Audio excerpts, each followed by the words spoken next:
1971 Kargil to Operation Sindoor, a country who has stood by us. Drones, Barak and Pak nuke takeout plan, one of India's key defense partners, as India signs major defense pact with Tel Aviv.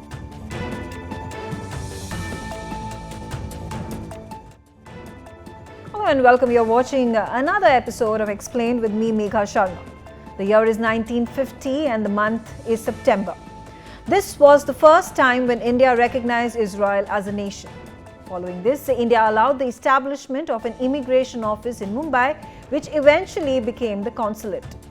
During that time, Jawaharlal Nehru said, and I quote, "We would have recognized Israel long ago because Israel is a fact. We refrained because of our desire not to offend the sentiments of our friends in the Arab countries." From the onset of the Middle East conflict, India assumed a position strongly sympathetic to the Arab-Palestinian cause. As early as 1947-48, India rejected the UN partition plan for Palestine and voted against the establishment of a separate Jewish state within the mandate of Palestine. It took India 28 months to acquiesce and finally recognize Israel as a nation after the UN resolution of May 1948. It also took another 60 countries recognizing Israel before India took this step. However, the recognition did not immediately lead to full diplomatic relations, as India kept asserting itself as a voice for Arab states within the non-aligned movement. India kept its distance, refraining from sending an ambassador or opening a full-fledged mission. This hesitation was evident during the 1950s and early 1960s, when India's tilt continued to be pro-Arab. In the Six-Day War of June 1967, when Israel fought against a coalition of Arab states including Egypt, Jordan and Syria, India formally sided with the Arab states. External Affairs Minister M.C. Changla took a strong stance in the UN General Assembly. He said, and I quote, "Israel struck a lightning blow against its Arab neighbors. It is also a matter of record that Israel used its modern powerful military machine to expel Arabs from their lands and homes." India also interpreted UN Security Council Resolution 242 in November 1967 as mandating Israeli withdrawal from all territories occupied in 1967, reinforcing its alignment with Arab demands. Thus, the first 2 decades of Indian policy on Israel can be determined as recognition without normalization of Israel, combined with public solidarity with Arab states and the Palestinian cause. Even though India did not completely recognize Israel, interestingly enough, New Delhi quietly sought arms from Tel Aviv as it prepared to go to war with Pakistan in 1971. Israel was in the middle of an arms shortage, but Israel Prime Minister Golda Meir stepped in to divert arms meant for Iran to India. She sent a note addressed to Prime Minister Gandhi in Hebrew with a request for diplomatic ties in return for arms. Although Israel did not publicly announce these transfers, this liaison marked a clandestine turning point in Indo-Israeli relations. Israel emerged as one of the few, if not the only, external country that provided such direct military support to India during that conflict period. This was not the last time that Israel stepped up to help India. In the early 1980s, Israel offered India a plan to bomb Pakistan's fast-developing nuclear site at Kathua. Motivated by concerns about an Islamic bomb and its implications for West Asia, the proposed operation would have mirrored Israel's 1981 strike on Iraq's Osirak reactor. Though Indira Gandhi reportedly gave initial approval, the strike never materialized. A combination of domestic unrest, geopolitical risks, and American pressure weighed in. India in the 1980s was boiling. Punjab was in ferment with Bhindranwale insurgency. The aftermath of the emergency still hung over Delhi. And in the background, India and Pakistan were edging towards confrontation in Siachen. A strike on Kahuta could have triggered an all-out war. India, unlike Israel, would be in direct range of Pakistani retaliation. There were international risks as well. The CIA reportedly tipped off Pakistan, prompting Islamabad to issue veiled threats of retaliation using newly acquired F-16s from US. Washington, which was keen to use Pakistan to arm Afghan Mujahideen against Soviet forces, was in no mood to entertain an Indian-Israeli strike. Then came the assassination of Indira Gandhi in 1984. Her son Rajiv took over and prioritized diplomacy. The Kahuta plan was buried completely. After decades of non-aligned and pro-Arab policy, India formally established relations with Israel when it opened an embassy in Tel Aviv in January 1992. India's defense relationship with Israel took a decisive turn in the 1990s. In 1996, India inducted the Israeli Aerospace Industries Searcher tactical UAV. This was widely reported as the first large-scale Israeli defense sale to India. There were about 32 Searcher systems initially. The IAI Searcher is a tactical reconnaissance unmanned aerial vehicle developed in Israel in the 1980s-1990s as a larger, longer endurance drone. It's a piston engine, propeller-driven platform that carries infrared sensors and surveillance avionics for real-time intelligence. Surveillance and reconnaissance and these Searcher drones gave Indian forces persistent, real-time ISR for border monitoring, counter-infiltration and artillery correction roles that were previously hard to sustain with manned platforms alone. 1997 marked yet another milestone in India-Israel relations when Ezer Weizmann became the first Israeli president to visit India in 1997. In May 1993, when Pakistan-backed forces infiltrated Indian positions in the high-altitude Kargil sector of Jammu and Kashmir, India's military faced acute challenges of difficult terrain, positions at high elevation, strong entrenched bunkers, and limitations on fighter jets crossing the line of control. In this crisis, Israel stepped in as one of the few external suppliers willing to assist India. These are the key forms of assistance from Israel.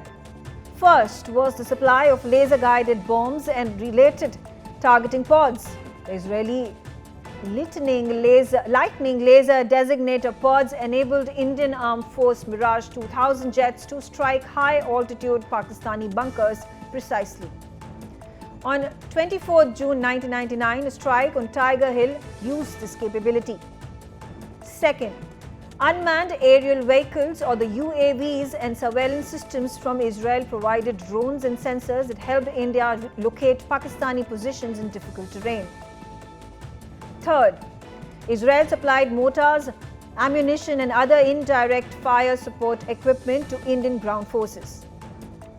These Israeli-supplied precision weapons and surveillance systems helped India overcome its deficits in mountain combat and reconnaissance, enabling strikes without violating line of control restrictions and reducing Pakistan's elevation advantage. To say the least, the Kargil War became a major catalyst in solidifying Indo-Israel defense cooperation. When India was shook by the terror in Mumbai in 2008, the 26/11 attacks, India was not mourning alone.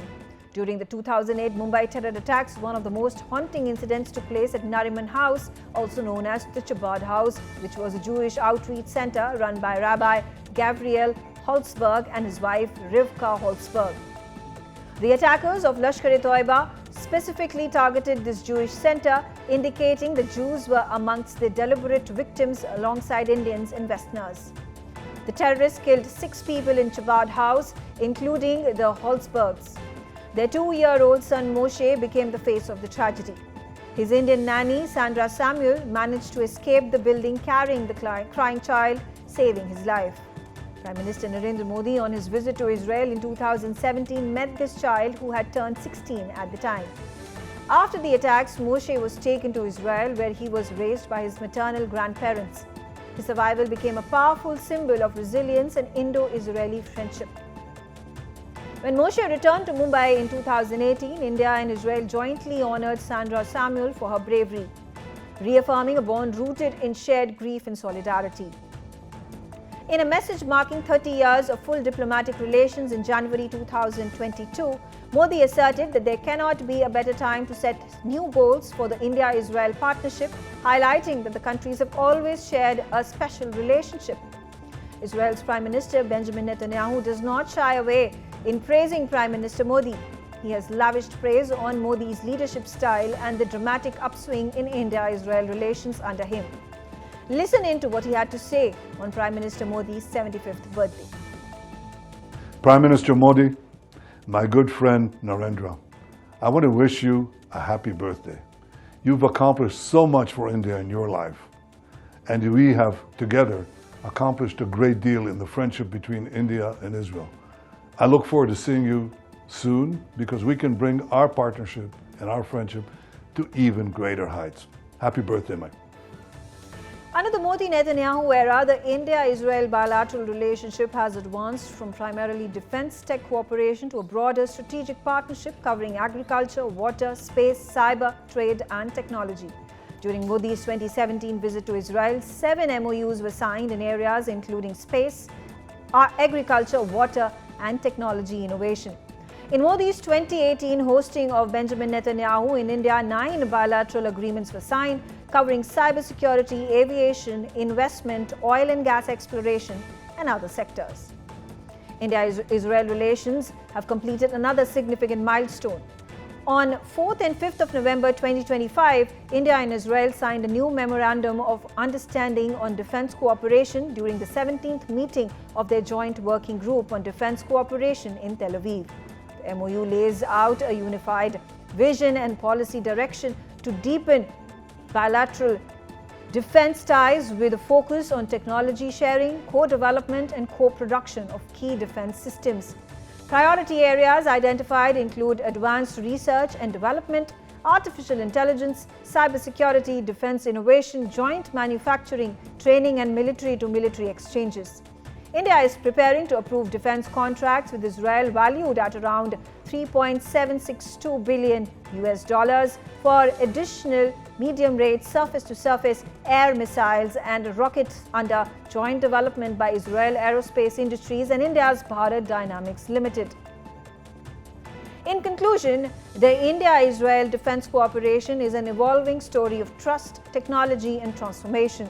From the quiet deals of the Cold War to the high-tech collaborations of the 2020s, this partnership is now strategic rather than incidental.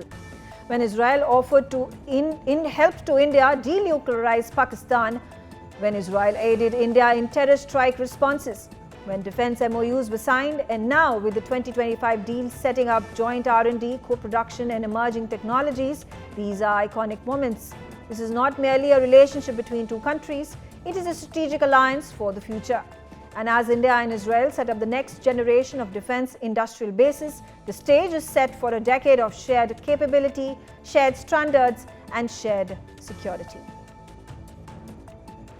1971, Kargil to Operation Sindoor, a country who has stood by us.